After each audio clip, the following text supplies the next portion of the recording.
회사 동료가 불쑥 내게 휴대폰을 내밀던 그날을 나는 잊을 수 없다. 화면 속에는 내 아내 한유정이 있었다. 청담의 한 호텔 입구에서 낯선 남자와 나란히 들어가는 모습.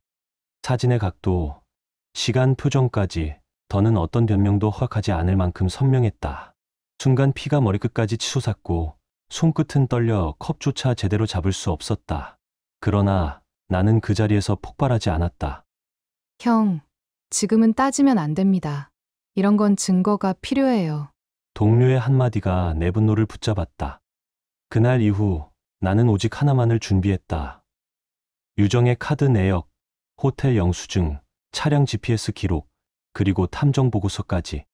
변명의 여지를 남기지 않는 증거들이 내 손에 차곡차곡 쌓여갔다.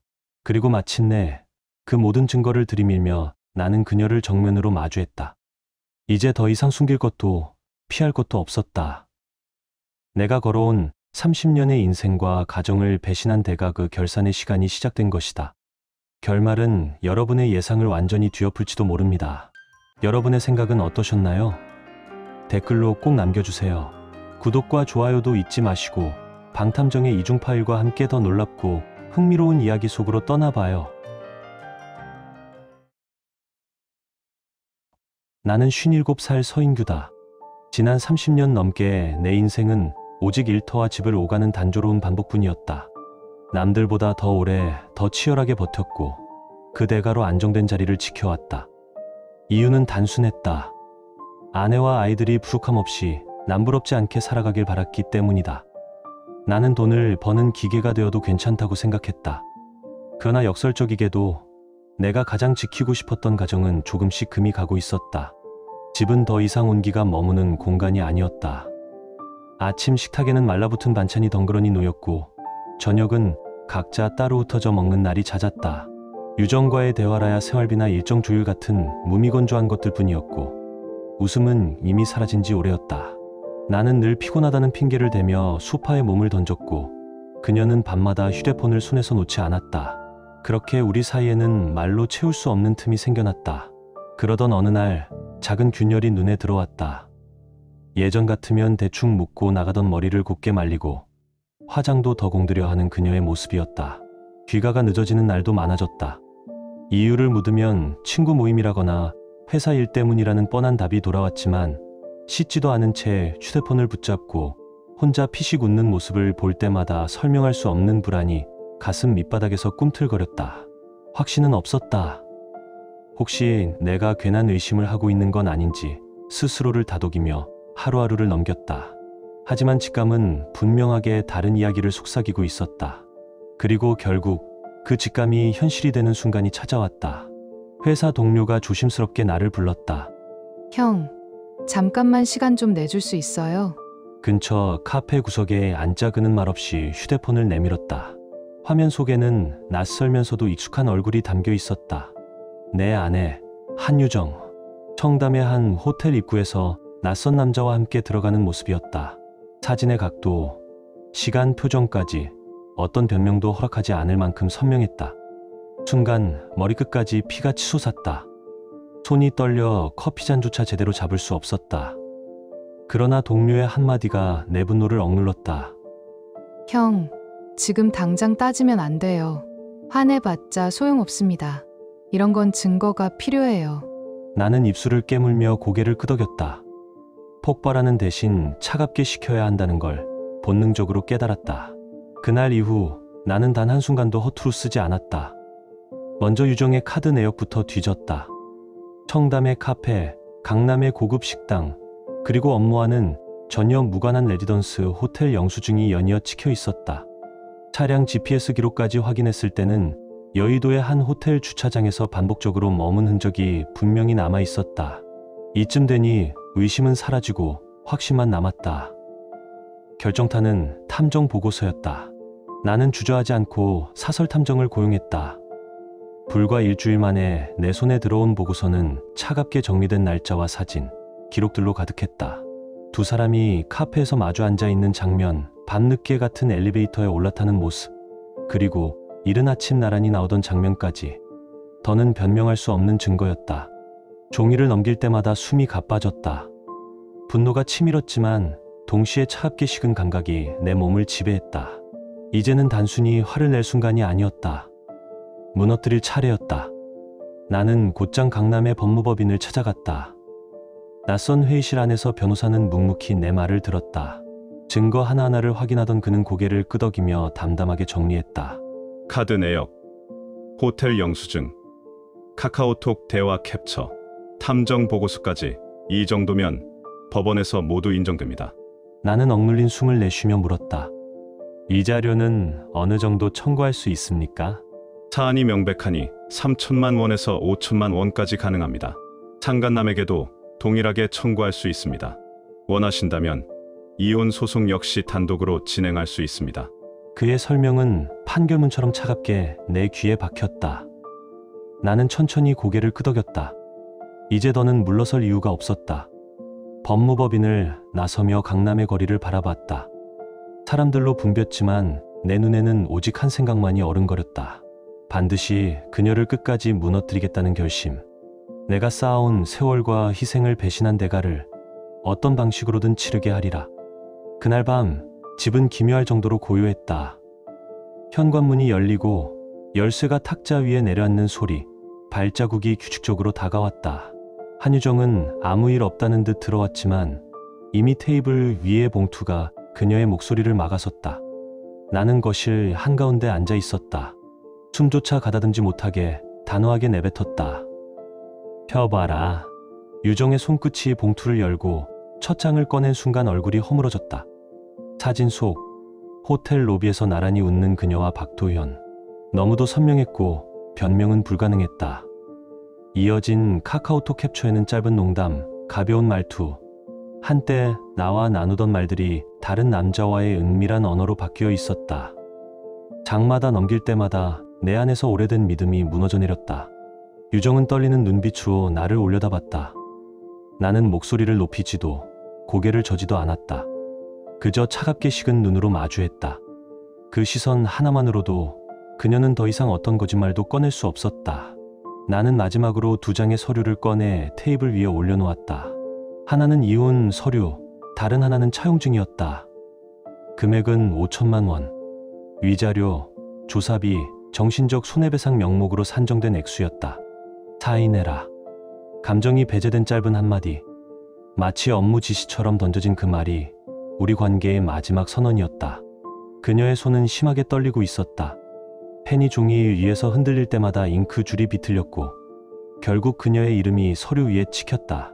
도장까지 찍힌 순간 그 모든 절차가 내게는 이미 의미를 잃었다. 결론은 정해져 있었다. 더 이상 되돌릴 것도 붙잡을 것도 없었다. 유정이 입을 열려는 찰나 나는 잘라 말했다. 친정으로 돌아가라. 나중에 연락하겠다. 목소리는 감정이 제거된 기계음처럼 건조했다. 그녀는 아무 말도 하지 못한 채 옷가지 몇 벌과 봉투를 챙겨 가방에 넣었다. 발걸음은 휘청였고 신발끈을 매는 소리, 문이 닫히는 소리가 남겼다. 나는 끝내 고개를 돌리지 않았다. 문이 닫히고 난 뒤 집 안에는 빗소리만이 잔잔히 울렸다. 그 빗줄기가 그녀의 등을 삼키듯 나갔고 내 가슴 속에는 이미 얼어붙은 허탈만 남았다.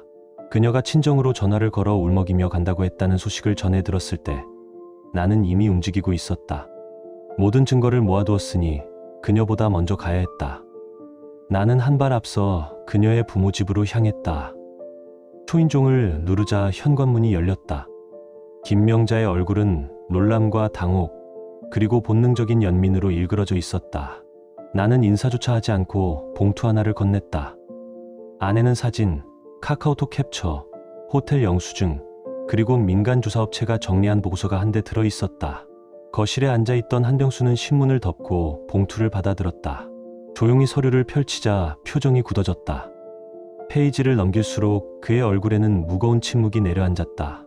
한참을 본 뒤 그는 깊게 숨을 내쉬며 낮은 목소리로 말했다. 이건 변명의 여지가 없군. 결국 우리 집안까지 망신을 당하게 생겼다. 그 말에는 분노도 연민도 섞여 있지 않았다. 오히려 집안의 체면과 앞으로 닥칠 불편한 현실을 먼저 계산하는 그런 냉정함이었다. 김명자는 떨리는 손으로 내게 말했다. 인규 씨, 우리 유정이를 한 번만 용서해 주실 수는 없나요? 딸이 잘못을 했더라도 아직 그녀의 목소리는 무너질 듯했다. 나는 봉투를 가만히 바라보다가 담담하게 말했다. 이건 개인 감정의 문제가 아닙니다. 법적 절차를 통해 책임을 묻겠습니다. 증거는 충분합니다. 태도에 따라서는 추가적인 조치도 진행하겠습니다. 내 말은 협박이 아니었다. 다만 법적 현실을 설명하는 문장이었을 뿐이다. 김명자의 얼굴이 창백해졌고 한병수는 차분히 고개를 숙였다. 그가 내 눈을 피하며 작은 목소리로 중얼거렸다. 집안 체면도 그렇고 이 문제는 우리도 피해가 크겠구나. 그 말은 딸의 잘못을 걱정하는 소리가 아니었다.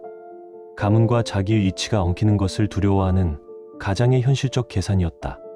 김명자는 마지막으로 애원을 했지만 그의 말투에는 더 이상 예전의 단단함이 없었다. 나는 고개를 저으며 봉투를 정리했다. 제가 원하는 건 감정적 응징이 아닙니다. 적당한 합의와 책임입니다. 태도를 정하시기 바랍니다. 그 집을 나설 때 나는 느꼈다. 친정이라는 마지막 피난처마저 이제는 흔들릴 것이라는 것을. 그 비늘 하나가 떨어지면 그녀가 기대던 모든 것이 한꺼번에 무너질 것이다. 내가 설계한 건 바로 그 무너지기까지의 과정이었다. 거리로 나서자 가로등 불빛이 빗방울에 반짝였다. 나는 숨을 깊게 들이쉬고 발걸음을 옮겼다. 뒤돌아보지 않았다. 이제 남은 건 법정과 서류, 그리고 그녀가 스스로 마주하게 될 결과뿐이었다. 나는 차갑게 대답했다. 이건 제 개인의 분노로만 끝낼 일이 아닙니다. 이미 법적 절차를 밟을 준비가 되어 있습니다. 부정행위의 증거는 충분합니다. 위자료 청구와 손해배상 청구, 모든 법적 조치를 취하겠습니다. 김명자는 떨리는 손으로 봉투를 덮으며 울먹였다. 인규 씨, 우리 유정이를 한 번만 용서해 주실 수는 없나요? 아직 애도 있고 이렇게까지 무너질 필요는? 나는 고개를 저었다. 목소리는 건조했고 한치의 흔들림도 없었다. 이미 끝났습니다.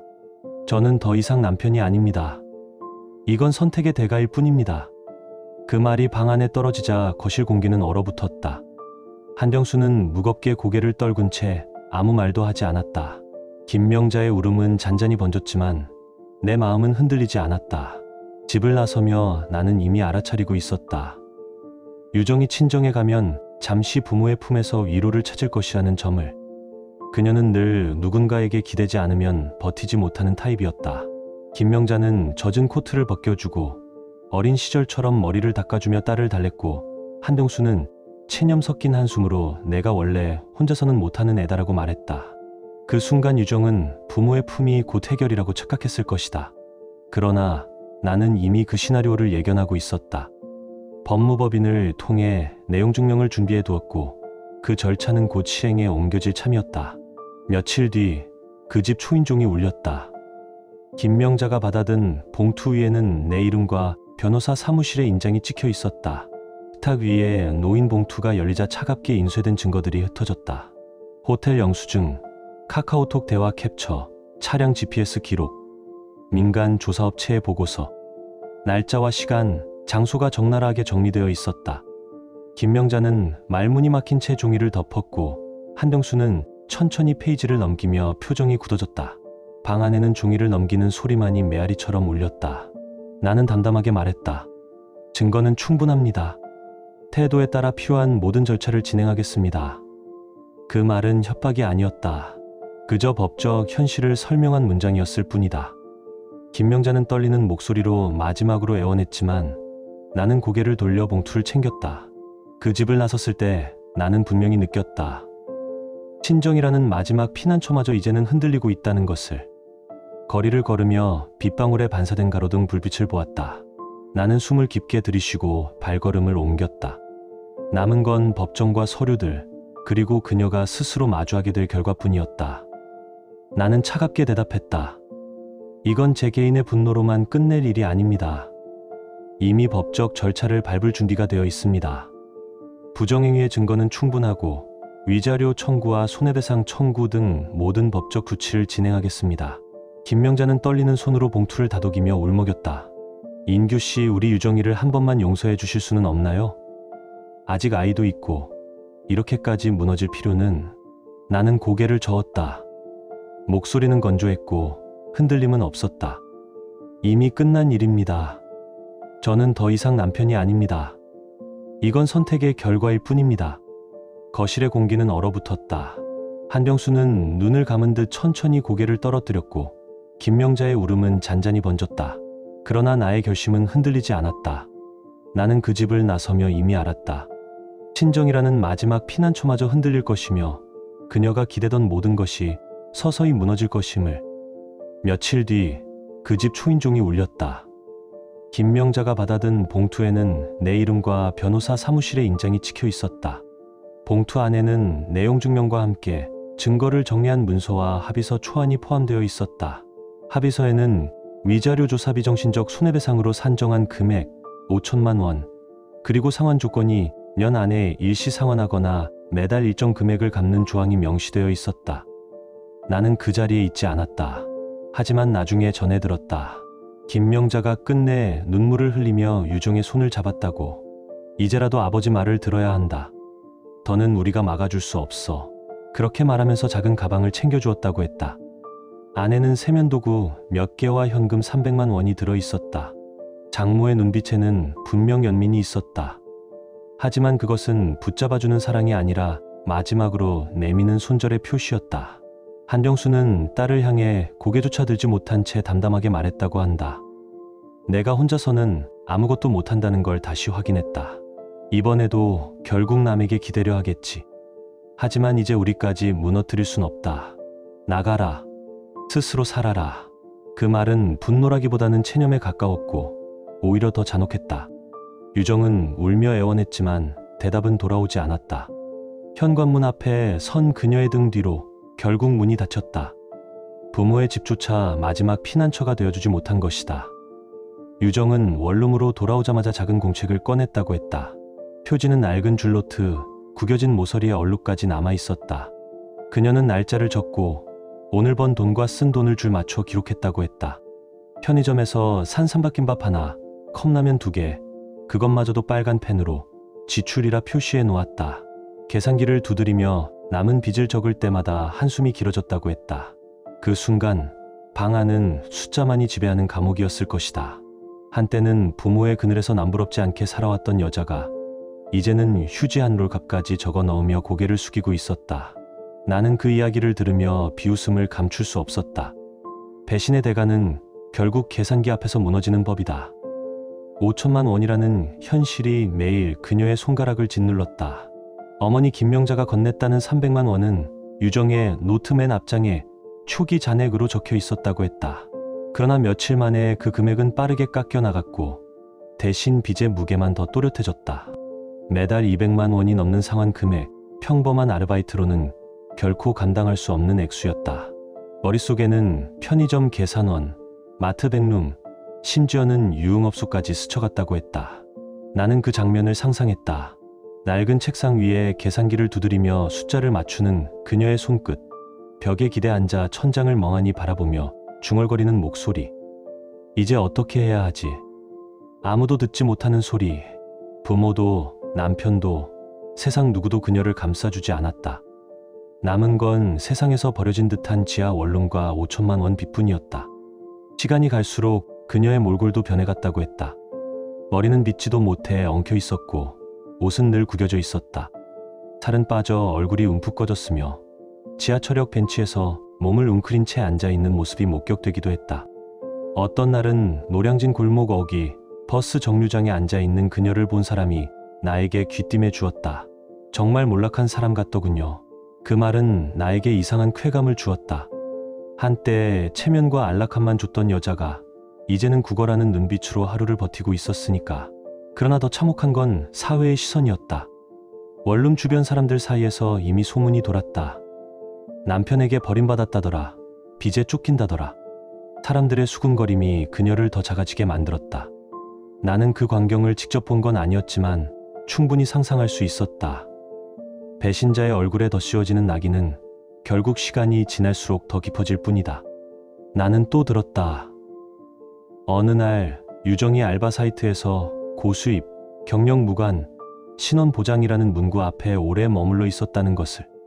광고 사진 속 여자들이 웃고 있었지만 그 웃음이 무엇을 견디고 만들어진 표정인지 군간도 못한 채 화면을 닫았다가 다시 열기를 반복했다고 한다.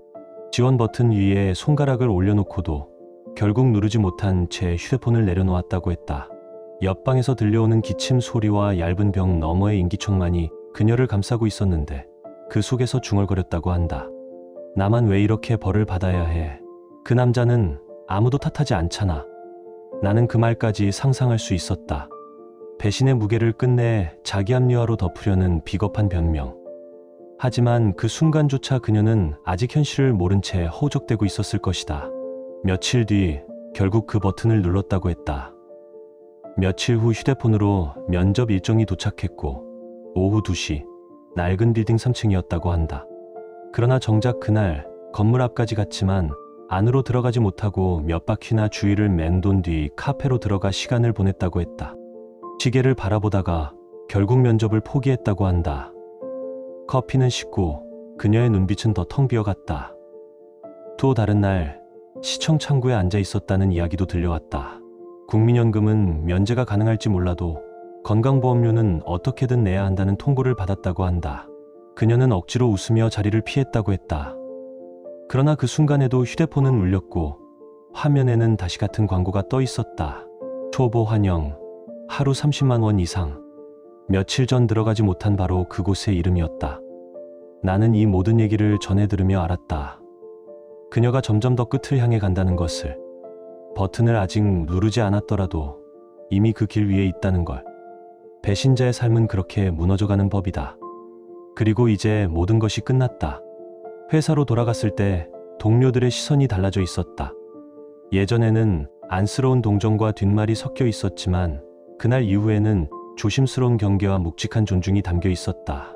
복도에서 마주치는 사람들은 잠깐 멈칫하며 눈길을 주고 다시 고개를 숙이고 지나갔다. 마치 내가 겪은 일이 단순한 가정사나 사적인 문제가 아니라 누구에게나 닥칠 수 있는 두려움의 실체라도 된 것처럼. 구내 식당에서 밥을 먹을 때도 그랬다. 맞은편에 앉은 후배 하나가 숟가락을 내려놓고 조심스럽게 말을 꺼냈다. 부장님 결국 해내셨네요. 저는 솔직히 못하실 줄 알았습니다. 나는 대답하지 않았다. 그저 묵묵히 밥만 씹었다. 그러나 그들의 눈빛 속에서 분명히 읽을 수 있었다. 더 이상 동정도 험담도 없었다. 대신 경계심과 묵직한 존중이 교차하고 있었다. 다른 동료는 복도에서 나를 붙잡고 낮게 속삭였다. 저도 집안일 때문에 힘듭니다. 혹시 어떻게 버티셨는지 조금만 알려주실 수 있을까요? 그 말 속에는 두려움과 존경이 동시에 묻어 있었다. 그 순간 깨달았다. 내가 견뎌낸 것은 단순히 한 남자의 사적인 상처가 아니라 다른 사람들에게는 두려움이자 교훈이었다는 것을. 나는 서류를 정리하며 과거를 떠올렸다. 지난 30년 나는 일만 바라보고 살아왔다. 땀 흘려 돈을 벌고 아이들이 부족함 없이 자라도록 먹이고 입히는 것이 내 전부였다. 그 희생이 결국 가정을 지켜줄 거라 믿었다. 그러나 결과는 반대였다. 내가 가장 지키고 싶었던 가정이 내 눈앞에서 무너져 내린 것이다. 아이러니였다. 회사에서는 책임감 있는 남자라 불렸고 동네에서는 성실한 가장이라 평가받았다. 그러나 정작 내 집 안은 텅 비어 있었다. 대화가 사라지고 눈빛조차 마주치지 않던 아내. 나는 늘 피곤하다며 소파에 몸을 던졌고 그녀는 휴대폰을 붙잡고 웃음을 흘렸다. 그렇게 조금씩 균열이 벌어졌다. 이제와 돌아보면 그 모든 신호는 명확했다. 다만 나는 외면했을 뿐이다. 그리고 그 대가는 혹독했다. 그러나 역설적으로 그 혹독함이 나를 더 강하게 만들었다. 며칠 뒤 나는 회사 사람들을 피해 일부러 늦게 퇴근했다. 사무실 불을 끄고 혼자 책상 위에 쌓인 서류를 정리하면서 창밖을 바라봤다. 서울의 밤거리는 여전히 화려했지만 내 눈에는 그저 차갑게만 보였다. 그렇지만 그 차가움 속에서 이상하게도 안도감이 스며들었다. 나는 끝까지 무너지지 않았다는 사실, 그리고 이제는 더 이상 흔들릴 일이 없다는 확신 때문이었다. 이야기는 회사 안에서만 끝나지 않았다. 사회의 시선도 변했다. 어느 날 지인의 전화를 통해 알았다. 블라인드 게시판과 동네 커뮤니티에 내 이야기가 돌고 있다는 걸. 결국 배신자는 이렇게 무너지는 거지. 남편이 증거 다 모아서 법정까지 간 거래. 요즘도 이런 사람이 있구나. 끝까지 책임지는 남자네. 나는 댓글을 하나하나 읽지는 않았다. 굳이 확인하지 않아도 알 수 있었다. 이미 흐름은 정해졌다. 그녀는 배신자로 낙인 찍혔고 나는 끝까지 버틴 남자로 불리고 있었다. 세상은 잔인하게 단순했다. 그리고 나는 그 단순함 속에서 묘한 해방감을 느꼈다. 시간이 더 흘러 동네에서의 반응도 달라졌다. 엘리베이터에서 마주친 이웃들이 예전에는 애써 시선을 피했지만 이제는 잠시 멈춰서 인사를 건넸다. 어떤 이는 내 어깨를 두드리며 말했다. 정말 고생 많으셨습니다.